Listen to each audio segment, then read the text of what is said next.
नमस्कार दोस्तों।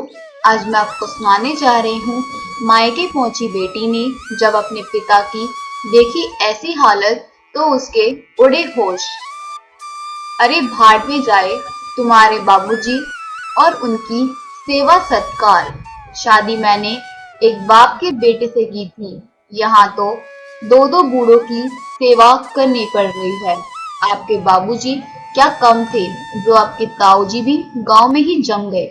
अरे बेटा बेटी हैं, जाए उनके पास। मैंने उनका कोई ठेका नहीं ले रखा है। एहसान होंगे आपके बाप पर, मुझ पर नहीं। कह दो अपने बाप से भले बने जो फिरते हैं, नहीं तो उनका बोरिया बिस्तर भी घर से बाहर फेंक दूंगी। जल्द से जल्द अपने ताऊजी को विदा करो, वरना मैं मायके चली जाऊंगी। रिंकी अपने पति राज से बोली। राज बोला, सच में ताऊजी ने एहसान तो बाबूजी पर किया है, पर मैं उसका भुगतान क्यों करूं? मानता हूँ वो कमाते थे तो हमारे लिए खर्चा भेजते थे। ताऊजी ने अपनी जमीन कम दाम में हमें दे दी तो क्या एहसान किया? ठहर जाओ, मैं भी पिताजी से कहता हूँ। जैसे ही राज बाहर निकलने लगा, राम सिंह जी वहीं खड़े थे। उन्होंने कहा, बेटा मैंने सब सुन लिया है। मैं समझ गया हूँ कि अब मैं अपने बड़े भाई की सेवा नहीं कर सकता। तुम निश्चित रहो, मैं तुम्हारा बोझ हल्का कर दूंगा। इतना कहकर वो उदास मन से वहां से चले गए। बहुत सोच विचार करने के बाद राम सिंह जी ने अपनी भतीजी गौरी को फोन किया। गौरी, तुम्हारे बाबूजी की तबीयत अब ठीक नहीं रहती, आकर देख जाओ और हो सके तो उन्हें अपने साथ ले जाओ। मेरी भी अब उम्र हो रही है। बेटा, घर गृहस्थी तुम्हारे भाई और भाभी संभालते हैं।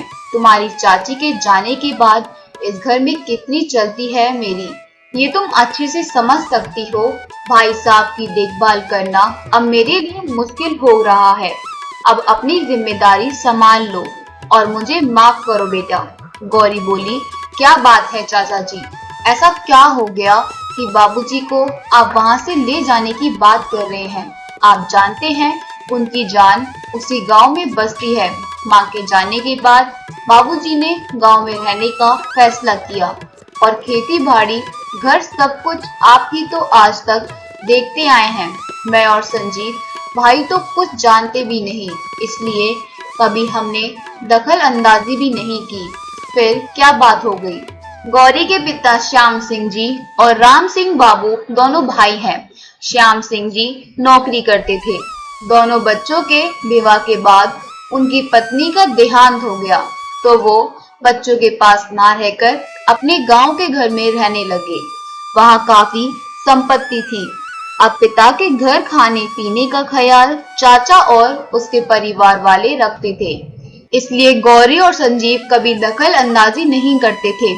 खेती बाड़ी से जो आता राम सिंह बाबू के खाते में जाता। यहाँ तक कि श्याम सिंह जी के कहने पर 6 महीने पहले ही इन्होंने अपने हिस्से की जमीन भी राम सिंह बाबू के नाम पर कम दाम पर कर दी, ताकि उनकी देखभाल में उनके पैसे खर्च ना हो। गौरी का भाई संजीव एक मल्टीनेशनल कंपनी में नौकरी करता था। गौरी का पति एक नामी ग्रामीण डॉक्टर था। भाई संजीव की पत्नी रेनू एक उच्च वर्गीय परिवार से आई थी, जो अपनी ही दुनिया में रहती थी। उसे ना तो किसी का हस्तक्षेप पसंद था और ना ही पारिवारिक पचड़ों में रहती थी। 1 घंटे बाद गौरी ने संजीव को फोन किया और सारी घटना बताई। संजीव बोला, अभी तो मेरे पास बिल्कुल भी फुर्सत नहीं है। गौरी बोली, फुर्सत नहीं, फुर्सत निकालनी होगी भाई, और हमें कल सुबह ही निकलना होगा। चाचा जी ने दबाव देकर कहा है कि आकर देख जाओ। आखिरकार संजीव को बहुत मुश्किल से मानना पड़ा। अगली सुबह दोनों भाई बहन निकले। रास्ते में संजीव को परेशान देखकर गौरी बोली, परेशान मत हो, एक बार डॉक्टर से उन्हें दिखा देंगे तो ठीक हो जाएंगे। तो संजीव झल्लाकर बोला, सब कुछ ठीक तो चल रहा था, एकाएक क्या हो गया? अगर कुछ साल और वो लोग देखभाल कर लेते हैं तो क्या बिगड़ जाता? अपनी जमीन कितनी कम दामों में हमने उन्हें दे दी, यही सोचकर कि वो लोग बाबूजी का ख्याल रखेंगे। उनका मतलब निकल गया तो हो गए रिश्ते खत्म। गौरी बोली, छोड़ो ना पुरानी बातों को, करने से क्या फायदा हो सकता है। शायद बाबूजी आखिरी वक्त में अपने बच्चों के साथ रहना चाहते होंगे। संजीव उत्तेजित होकर बोला, दीदी आपके लिए कहना बहुत आसान है, मेरे लिए बहुत मुश्किल है। अरे जीजाजी के पास तो बहुत पैसे हैं, अगर ऐसी नौबत आएगी तो बाबूजी को अपने ही पास रख लेना। आप तो रेनू के स्वभाव को जानती है, उसने तो साफ साफ मना कर दिया है, और 3 कमरों के घर में मैं उन्हें कहाँ रखूंगा। जैसी बाबूजी ने जितना मुझ पर खर्चा किया उतना तुम पर भी किया है। गौरी मुस्कुराकर बोली, संजीव तुम भूल रहे हो, जब बाबूजी की रिटायरमेंट से जो पैसे मिले थे उन्होंने हम लोगों को आधा आधा दिया था। उस वक्त तुमने खुशी से कहा था कि बाबूजी जब भी कोई दिक्कत होगी याद कर लीजिएगा। अभी हाथ थोड़ा तंग चल रहा है, छोटे से घर में रहना मुश्किल हो रहा है। ये सुनकर मैंने भी अपने हिस्से के पैसे तुम्हें ही दे दिए थे, याद है कि भूल गए। संजीव ने गुस्से में मुंह घुमा लिया तो गौरी बोली, अपनी जिम्मेदारी से तुम मुंह नहीं घुमा सकते हो। मैं तो कम से कम साल में एक बार गांव जाती भी थी, तुम तो कभी झांकने तक नहीं गए। तुम चिंता मत करो, ऐसी परिस्थिति आई तो मैं उन्हें अपने साथ रख लूंगी। गौरी मन ही मन सोची, पति इतने बड़े डॉक्टर हैं, दुनिया का इलाज करते हैं, क्या बूढ़े ससुर को सहारा नहीं दे सकते। सफर खत्म हुआ, वो गांव पहुंचे। श्याम सिंह जी को देखकर गौरी की आंखें भर आईं। हट्टे कट्टे श्याम सिंह जी सूखकर कांटा हो गए थे। गौरी पिता के गले लगकर बोली, बाबूजी 6 महीने में ऐसा क्या हो गया कि आपकी हालत इतनी खराब हो गई। पहले फोन करवा देते तो मैं चली आती। पिता थरथराती आवाज में बोले, तुम दोनों का अपना जीवन है, मैं किसी पर बोझ नहीं बनना चाहता था। फिर बड़े शहर में परेशानियां भी कम नहीं होती हैं, पर अब शायद मैं इन लोगों के लिए अब बोझ बन गया हूँ। गौरी ने पिता को आश्वासन दिया और अगली सुबह उन्हें लेकर वापस निकल गई। अगले दिन अपने पति रोहित को बोली, बाबूजी की तबीयत बहुत खराब थी, आप यहाँ थे नहीं तो मैं गांव जाकर उन्हें ले आई। रोहित अचानक गुस्से में बोला, यहाँ ले आई क्या मतलब है? तुमने मुझसे एक बार पूछना जरूरी भी नहीं समझा। इतना बड़ा घर मैंने खुद के लिए बनवाया है, कोई वृद्धा आश्रम नहीं खोला। तुम्हारे पिताजी की जिम्मेदारी तुम्हारे भाई पर है। जब पैसे लेने की बात आई थी तो कैसे नाटक करते हुए संजीव ने सारे पैसे ले लिए थे, और तुमने भी दानवीर कर्ण बनकर उसे अपने सारे पैसे दे दिए थे। मैं पैसे अपने और अपने बच्चों के लिए कमाता हूँ, दान देने के लिए नहीं। रोहित के इस रूप को देखकर गौरी हैरान थी। जो इंसान अनजानों की सेवा और इलाज करता है, उनके मन में उसके घर में अपने ससुर के लिए जगह नहीं थी। रोहित जोर जोर से चिल्लाकर बोल रहा था। गौरी हाथ जोड़कर बोली, जरा धीरे बोलिए, अगर बाबूजी ने सुन लिया तो वो जीते जी मर जाएंगे। आखिर उनका भी सम्मान है। रोहित बोला, अगर सम्मान है तो बेटे के घर जाकर रहें, यहाँ क्यों आए हैं? बेटे के घर क्यों नहीं चले गए? तुम कमाती नहीं हो, मेरी कमाई पर रहती हो, इसलिए निर्णय लेने का अधिकार तुम्हारे पास नहीं है। इतना कहकर रोहित वहां से उठकर चला गया। गौरी को विश्वास नहीं हो रहा था कि जिस पति की वह इतनी इज्जत करती है, जो लोगों की सेवा करता है, आज उसकी नजरों में गिर गया था। उसे खुद पर गुस्सा आ रहा था कि आखिर उसने अपने भाई और पति पर इतना भरोसा किया ही क्यों। आखिर उसने अपने सारे पैसे अपने भाई को दे दिए थे। बच्चों के जन्म के समय रोहित ने कहा था कि तुम आराम से घर में रहो, अब तुम्हारी सारी जिम्मेदारी मैं पूरी करूंगा। गलती की थी मैंने, जो अपने पति की बात पर भरोसा कर लिया। गौरी पूरी रात इसी उधेड़-बुन में थी कि वो आखिर किससे मदद मांगे।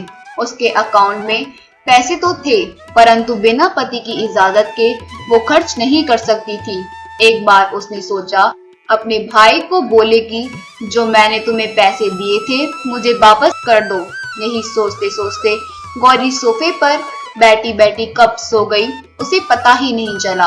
अगले दिन नौकरों के साथ मिलकर गौरी ने सबके लिए नाश्ता बनाया, तो रोहित नाश्ता करके बिना बताए चला गया। गौरी मुस्कुराते हुए अपने बाबूजी के लिए नाश्ता लेकर आई। वो देखकर हैरान हो गई थी। श्याम सिंह जी अपना सामान समेट रहे थे। गौरी बोली, बाबूजी, आप सामान क्यों समेट रहे हैं? कल ही तो आप आए हैं। श्याम सिंह जी मुस्कुराकर बोले, बेटा, मेरी वजह से अपनी गृहस्थी खराब मत कर। मैं कब तक हूँ नहीं हूँ कोई नहीं जानता। मैंने एक वृद्धा आश्रम में बात की है, वो लोग मुझे वहाँ रखने के लिए तैयार हैं। बस इतना करो कि मुझे वहाँ पहुँचा दो। मैं यहाँ का रास्ता भी नहीं जानता हूँ। गौरी अपने पिता के पास बैठकर फूट फूट कर रोने लगी और बोली, बाबूजी, हम लड़कियों को भी ये सब क्यों देखना पड़ता है? मैं आपसे नजरें भी नहीं मिला पाऊंगी। जब ऊपर जाऊंगी तो माँ को क्या जवाब दूंगी? आखिर गौरी करती भी क्या? उसने टैक्सी बुलाई और पिता को वहां तक छोड़ आई। श्याम सिंह जी गौरी से बोले, बेटा, परेशान मत हो। कई बार परिस्थिति हमारे बस में नहीं होती है। यहाँ मेरे जैसे कितने ही लोग होंगे। मैं जैसे तैसे अपना समय काट लूंगा।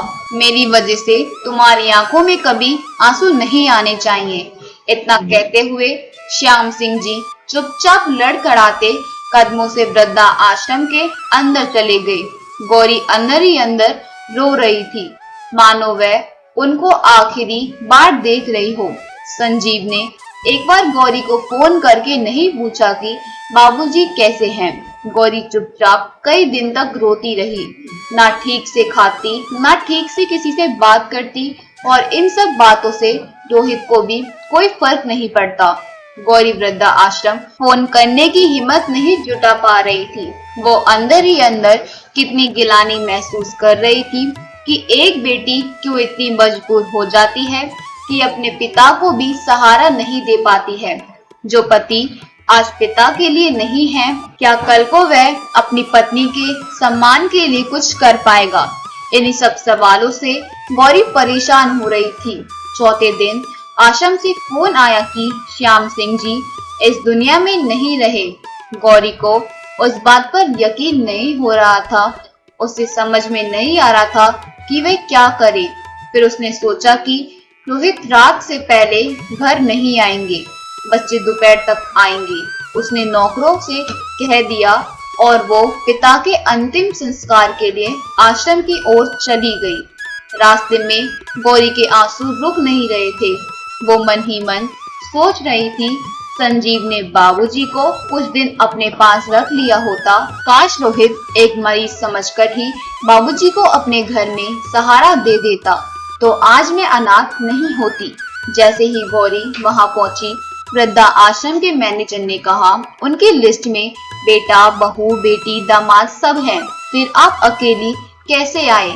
इनकी आत्मा को शांति कैसे मिलेगी? गौरी बोली, आत्मा को शांति तो उन्हें 3 दिन पहले ही मिल गई थी, जब उन्हें ये समझ में आ गया था कि दुनिया में रिश्ते सिर्फ मतलब के होते हैं। जाते समय कोई अपना नहीं होता है। वहां पर आत्मा से इतनी विनती जरूर करूंगी कि उनके जैसे बच्चे भगवान किसी को ना दे। मैं इनकी बेटी हूँ और इनका कोई नहीं है। आपको जो भी करना है मुझसे कहिए, मैं करूंगी। तभी मैनेजर ने एक लिफाफा दिया जिसमें श्याम सिंह जी ने लिखा, बेटा, इस दुनिया में जब तक अपने बल पर हो तभी तक ही कोई रिश्ता तुमको पूछता है। मैं चाहता हूँ एक बार फिर तुम अपने पैरों पर खड़े हो जाओ। जाते जाते बाबूजी ने अपनी बेटी को इज्जत से जीना सिखाया है, तो मरने के बाद मैं कैसे किसी के भरोसे तुम्हें ऐसे छोड़ दूं? मेरे बचे हुए पैसे और गांव के घर को बेचकर तुम अपने लिए कुछ करो, ताकि अपने फैसले तुम खुद ले सको। इस संपत्ति में तुम्हारे भाई का कोई हिस्सा नहीं होगा। सदा खुश रहो मेरी बच्ची। पिता के एक एक शब्द ने मानो गौरी के अंदर हौसला भर दिया था। गौरी ने संजीव और रोहित को अपने पिता की मौत की खबर दी, परंतु अपने पिता का दाह संस्कार खुद किया और संजीव को इस सब से बेदखल कर दिया, क्योंकि उसने पिता के अंतिम संस्कार में भी आने से इनकार कर दिया था। कुछ समय बाद अपने पिता की अंतिम इच्छा उसने इस तरह पूरी की। उसने गांव का मकान अच्छे दामों में बेच दिया। फिर शहर में उसने अपने लिए एक छोटा सा घर लिया और रोहित से उसने तलाक ले लिया। जब रोहित ने उससे माफी मांगी तो गौरी बोली, मेरे पिता को लौटा दो, मैं तुम्हें माफ कर दूंगी। संजीव से भी उसने सारे रिश्ते तोड़ दिए। गौरी अपने बच्चों के साथ रहने लगी और अपना काम शुरू किया। अब वह एक आत्मनिर्भर नारी थी, जिसे किसी के सहारे की जरूरत नहीं थी। उधर कुछ दिनों बाद भाई भी गिड़गिड़ाता हुआ गौरी के आगे मदद की गुहार लगाने आया कि वो बर्बाद हो गया है, दानों दानों के लिए मोहताज हो गया है। लेकिन गौरी ने अपने भाई को पहचानने से साफ इनकार कर दिया, तो दोनों पति पत्नी वहां से मुंह लटकाकर चले गए। मित्रों, ऐसा क्यों होता है कि हर बार पत्नी और बेटी को ही परीक्षा देनी पड़ती है? क्या विदाई के बाद बेटी अपने पिता के लिए कुछ नहीं कर सकती? क्या एक लड़की शादी के बाद जहां सास ससुर और पूरे परिवार की देखभाल कर सकती है, तो अपने पिता की देखभाल क्यों नहीं कर सकती? इसके लिए हम लड़कियों को आत्मनिर्भर बनना होगा, ताकि अपने लिए और अपने माँ बाप के लिए छोटे छोटे फैसले तो हम खुद ले सके। अगर आपको हमारी कहानी अच्छी लगी हो तो हमारी वीडियो को लाइक और शेयर करना बिल्कुल ना भूलें। और अगर आप हमारे चैनल पर नए हैं तो हमारे चैनल को सब्सक्राइब करके हमें सपोर्ट करें, क्योंकि हमें आपके सपोर्ट की बहुत ज़्यादा ज़रूरत है। आपका बहुत बहुत धन्यवाद।